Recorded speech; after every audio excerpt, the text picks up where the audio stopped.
የአብይ አህመድ መንግስት የአማራ ክልል ከእጁ እየወጣ ስለመሆኑ ተደርጓል በተባለው ግምገማ ተመላክቷል።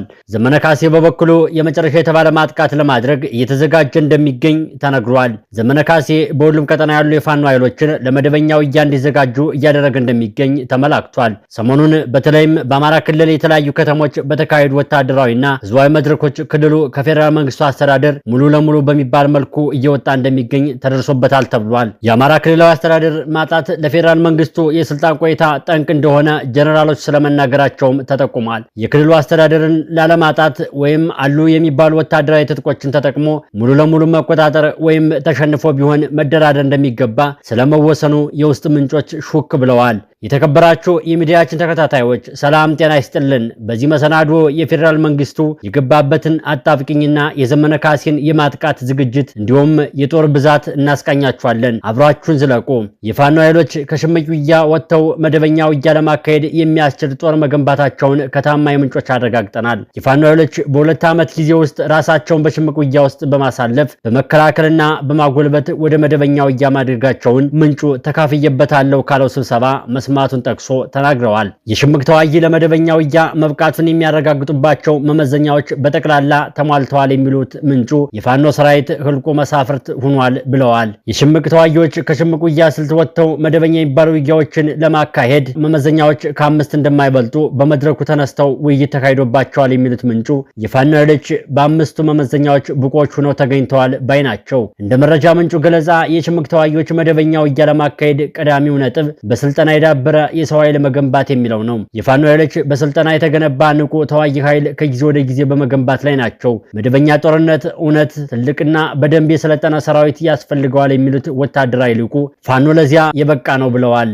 አማጺ ቡድኑ አባላቱን በዘመናዊ ጦርነት ስልቶች የጦር መሳሪያ አጠቃቀምና ወታደራዊ ዲሲፕሊን ማሰልጠን አለበት። ዝግጅት ክፍላችን አማጺዎች ከሽምቅ ውጊያ ወጥተው መደበኛ የሚባለውን ውጊያ ለማካሄድ ምን ያክል የሰው ኃይል ያስፈልጋቸዋል በሚል ጠይቋል። ምንጩ በበኩላቸው አማጺዎቹ ከሽምቅ ውጊያ ወይም ጉሬላ ዋር ወደ መደበኛ ውጊያ ለመሸጋገር የሚያስፈልጋቸው የሰው ኃይል ይህ ቁጥር ነው ተብሎ በቁጥር የሚቀመጥ አይደለም ይላሉ። ይህ የሚወሰነው በጠላት የሰራዊት ብዛት፣ በመልክዓ ምድሩና በታጠቁት የጦር መሳሪያ ጥራት ነው። ይሁን እንጂ በወታደራዊ ሳይንስ መርሆች መሰረት ለዚህ ሽግግር ከሚያስፈልጉ ወሳኝ መለኪያዎች ውስጥ አንደኛው የኃይል ጥምርታ የሚባለው ነው። በዚህ መመዘኛ መሰረት ወሳኙ ነገር ቁጥሩ ሳይሆን ከጠላት ጋር ሲነጻጸር ያለው ጥምርታ ነው ይላሉ። መመዘኛው የተመሰረተው በመከላከል ላይ ነው የሚሉት ምንጩ መደበኛ ውጊያ ማድረግ ማለት መሬት ይዞ መዋጋት ማለት ነው። አንድን ቦታ ይዞ ለመከላከል አማጽያኑ ከጠላት አካላት ጋር ቢያንስ ተመጣጣኝ ወይም አንድ ለአንድ ወይም በትንሹ የተጠጋ ቁጥር ያስፈልጋቸዋል ይላሉ። በተመሳሳይ መልኩ መመዘኛው በማጥቃት ላይ የተመሰረተ እንደሆነ አስቀድመው በመደበኛ ጦርነት ጠላትን ለማጥቃትና ለማሸነፍ በተለምዶ 3 ለ1 ወይም ለአንድ ጠላት 3 ወታደር ጥምር ያስፈልጋል ተብሎ ይታመናል ይላሉ። አማጽያኑ ይህንን ቁጥር የበላይነት በአጠቃላይ ሀገሪቷ ባይሆንም እንኳን ጦርነት በሚደረግበት ቦታ ውስጥ ላይ ማግኘት አለባቸው ብለዋል። ለመደበኛ ውጊያ አስፈላጊውና ሌላው ነጥብ የሰራዊት አደረጃጀት ለውጥ ማለትም ከቁጥር በዘለለ የሰው ኃይሉ አደረጃጀት መቀየር ይኖርበታል ይላሉ። ይህ ማለት ከሴል ወደ ክፍለ ጦር መቀየር አለበት እንደማለት ነው። በሽምቅ ውጊያ የሚንቀሳቀሱት በትናንሽ ቡድኖች ሲሆን ለቀጥታ ውጊያ ግን ሻለቃ ወይም ብርጌድ እና ክፍለ ጦር ፈጥረው በሰንሰለት መመራት አለባቸው ብለዋል። ይህ ማለት በሺዎች የሚቆጠሩ ወታደሮችን በአንድ ጊዜ በአንድ የጦር ግንባር የማሰለፍ የማዘዝና የማስታጠቅ አቅም ያስፈልጋል እንደማለት ነው ባይ ናቸው። ሌላኛው ለመደበኛ ውጊያ አስፈላጊ ነጥብ የስልጠና ጥራት የሚያስፈልገው የሰው ኃይል ተተኳሽ ብቻም ሳይሆን ልዩ ሙያ ያለው መሆን አለበት የሚለው ነው። የከባድ መሳሪያ ተጠቃሚዎችን ማሰልጠን፣ ማስታጠቅ፣ ማብቃትና መገንባት ያሻል ባይ ናቸው። መደበኛ ውጊያ ያለ መድፍ፣ ታንክና ጸረ አየር መሳሪያዎችን የሚታሰብ አይሆንም። ይህን መሰል መሳሪያዎች ከጠላት መማረክ ይቻላል ይላሉ። እነዚህን የሚንቀሳቀሱ የሰለጠኑ ባለሙያዎችን መገንባቱ ግን ይደር የማይባል ነጥብ እንደሆነ ትኩረት ሰጥተው አንስተውታል። ለመደበኛ ውጊያ የሎጂስቲክ ባለሙያዎች ያስፈልጋሉ። የሽምቅ ተዋጊዎች ስንቅ በየመንደሩ ያገኛሉ። መደበኛ ሰራዊት ግን የራሱ የሎጂስቲክስ መስመር ያስፈልገዋል። ከጠቅላላ ሰራዊት ውስጥ ከፍተኛ ቁጥር ያለው አንዳንዴ ከ30 እስከ 40 በመቶ የሚሆነው በሎጂስቲክ ድጋፍ ሰጭነት መሰማራት አለበት ይላሉ። በተለይም አማጽያኑ ወደ መደበኛ ውጊያ ለመግባት በተለምዶ የሚከተሉት ደረጃዎች ላይ መድረስ አለባቸው ባይ ናቸው። እነዚህም ዞን ወይም ክልል ነፃ ማውጣት፣ ሰፊ መሬት ተቆጣጥሮ ማስተዳደር፣ መጀመርና ሌሎች የሚጠቀሱ ናቸው። የጠላት አቅም መዳከም፣ የመንግስት ራዕይ ተበታትኖ ወይም ሞራል ወድቆ የፋኖ ቁጥር ከጠላት ጋር ሲነጻጸር ወደ ተቀራራቢ ደረጃ ሲመጣ መደበኛ ውጊያ ማድረግ ይቻላል ይላሉ።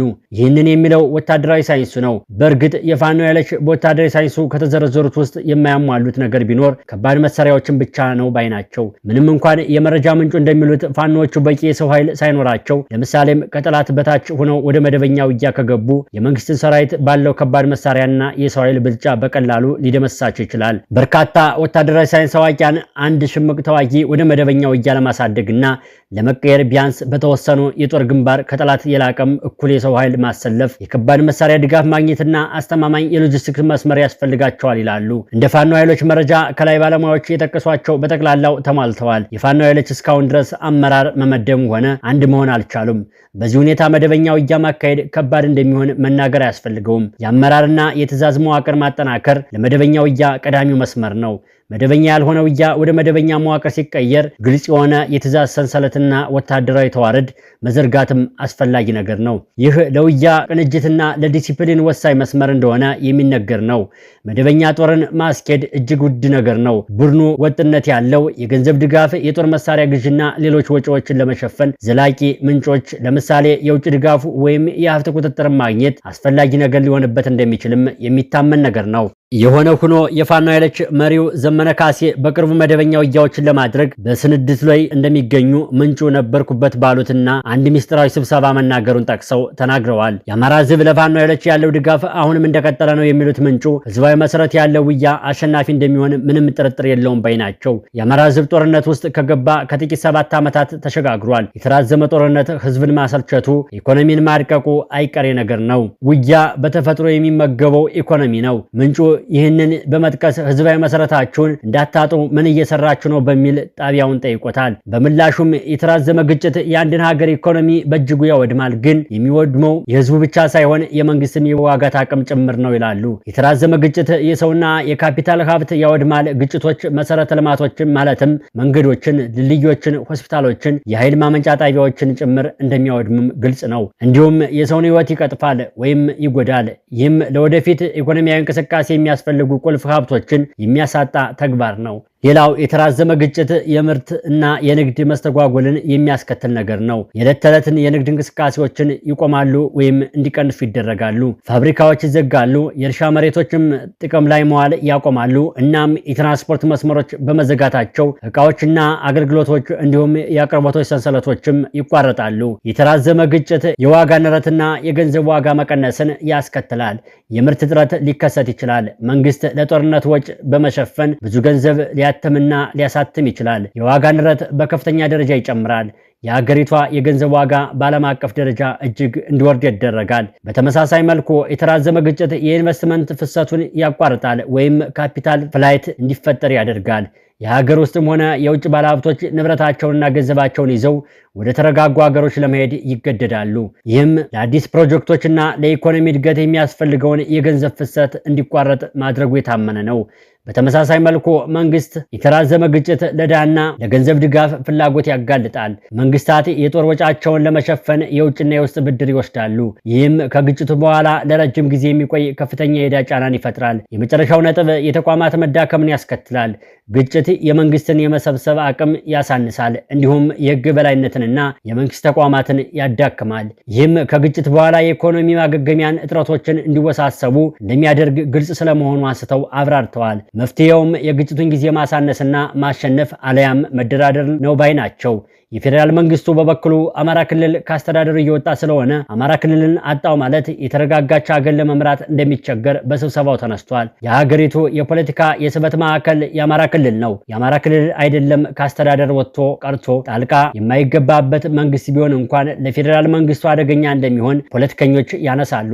በጉዳዩ ላይ አስተያየታቸውን የሰጡት አንድ የፖለቲካ ሳይንስ ባለሙያ አማራ ክልል የሀገሪቱ ሁለተኛ ከፍተኛ ሕዝብ ብዛት ያለውና በመልክዓ ምድር ማዕከላዊ ስፍራ የሚገኝ በመሆኑ ከስርዓቱ መውጣት የፌዴራል መንግስቱን ህልውና የሚፈታተን ይሆናል ይላሉ።